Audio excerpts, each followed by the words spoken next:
Hi friends. చాలామంది కూడా ఆడవాళ్ళ గురించి కువైట్‌కొచ్చిన ఆడవాళ్ళ గురించి ఇలా అంటారు. ఏంటంటే ఇండియాకొస్తే ఆడవాళ్ళు ఎందుకు మళ్ళీ ఇండియాలో ఉండకుండా మళ్ళీ కువైట్‌కెళ్ళిపోతారు. అస్సలు ఉండరు ఇండియాలోని. ఆ విషయం అయితే నేను ఈ వీడియోలో అయితే మాట్లాడదామని నేనైతే ఈ వీడియో తీస్తున్నాననమాట. అయితే నా వీడియో ముందుగా చూసినట్లయితే ఒక లైక్ చేయండి, సబ్స్క్రైబ్ చేయండి. తప్పకుండా మర్చిపోవద్దండి. మీరు లైక్ చేయడం వల్ల అయితే నా ఛానల్ అయితే చాలామందికి కూడా రికమెండేషన్ చేస్తదనమాట యూట్యూబు.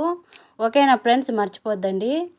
అయితే ఇక్కడ కువైట్‌కొచ్చిన ఆడవాళ్ళు మళ్ళీ ఇంటికి ఎందుకొస్తారంటే ఫ్రెండ్స్ అయితేనా, ఇక్కడైతే భాష ఫస్ట్‌లో వచ్చినప్పుడైతే కొంచెం వాళ్ళకి బాధగానే ఉంటుందన్నమాట. అంటే భాష అర్థం కాదు. ఇక్కడ పని అర్థం కాదు కాబట్టి కష్టంగానే ఉంటుంది ఫస్ట్ వచ్చినప్పుడు. మళ్ళా రెండేండ్లు అయిపోయి మళ్ళా అయిపోయినాక అయితేనా ఇంటికొస్తారు కదా!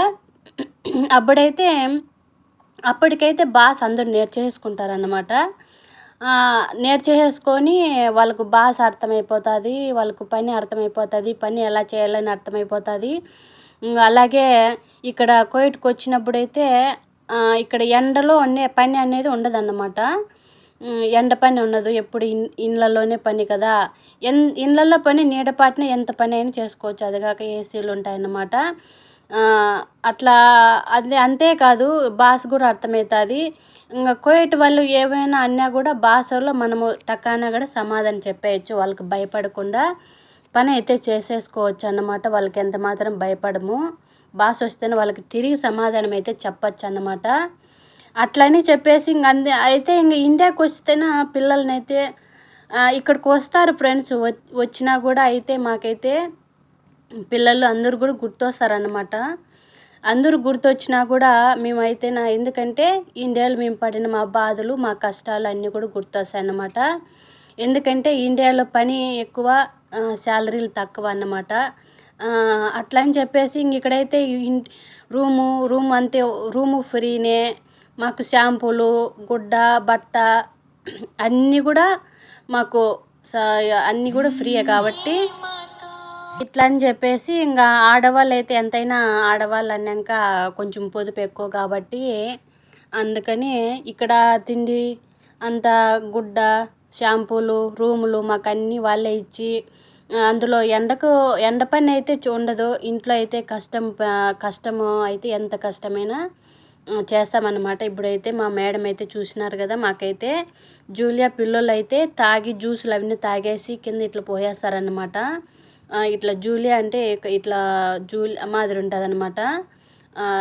దాంట్లో అంతా పోసేస్తే అవన్నీ చూడు అట్లా కర్రలు కట్టేసింటే అట్లా అన్నీ కూడా సబ్బు అవన్నీ వేసి ఫ్రెండ్స్ ఇట్లా అయితే అన్నీ క్లీన్ చేస్తూ ఉండాలా.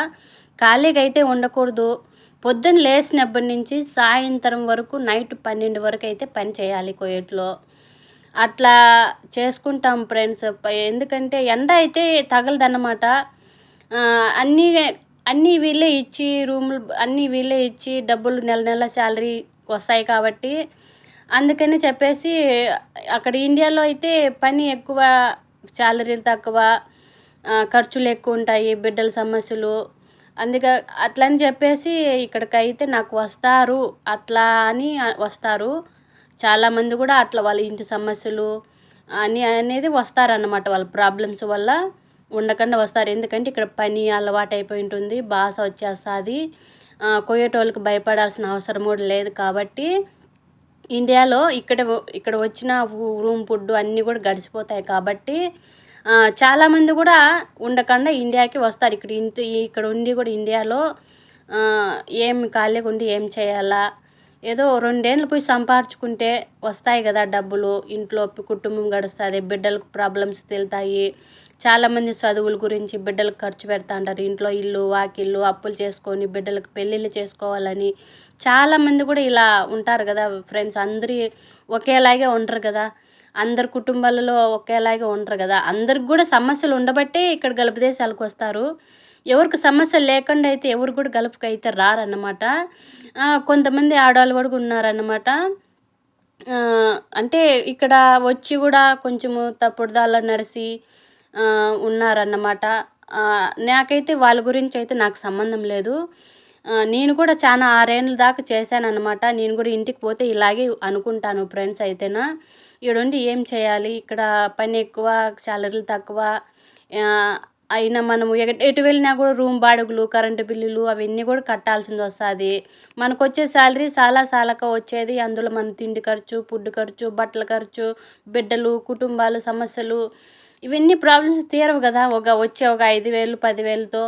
అందుకని చెప్పేసి ఇక్కడైతే ఒకవేళ వచ్చినా కూడా ఒక 20,000, 30,000 వస్తాయి కాబట్టి 30,000 ఇప్పుడు ఆ సాలరీ అయితే 30,000 అందరికి ఆడవాళ్ళకి లేడీస్‌కి. ఇంక 30,000 ఇస్తే ఇంక తిండి, గుడ్డ, షాంపూలు మాకు ప్రతీది కూడా ఇంక అన్నీ కూడా వాళ్ళకు రూము అన్నీ కూడా వీళ్ళే ఇస్తారు. కాబట్టి వచ్చిన సాలరీ వచ్చినట్టుగా ఇంట్లోకి చేతికొస్తది. చేతికొచ్చినా కూడా ఫ్రెండ్స్ అయితే ఇంటికాడ ఎంతోమంది కూడా సమస్యలతో, బాధలతో ఉంటారు కదా! ఇంగ వాళ్ళైతేనే మాకైతే సాలరీ వస్తానే మాకైతే చేతిలో ఒక్క నిమిషం కూడా ఉండదన్నమాట. వెంటనే ఇంటికి పంపించేస్తామన్నమాట. ఎందుకంటే ఇంటికాడ వాళ్ళ ఫ్యామిలీ బాగుంటే మేము కూడా బాగుండాలి. ఇక్కడ మేము ఎన్ని కష్టాలన్నా పన్నీలే, ఎన్ని బాధలన్నా పన్నీలే. నా పిల్లలు, మా కుటుంబం బాగుంటే చాలని అనేదే మా లైఫు.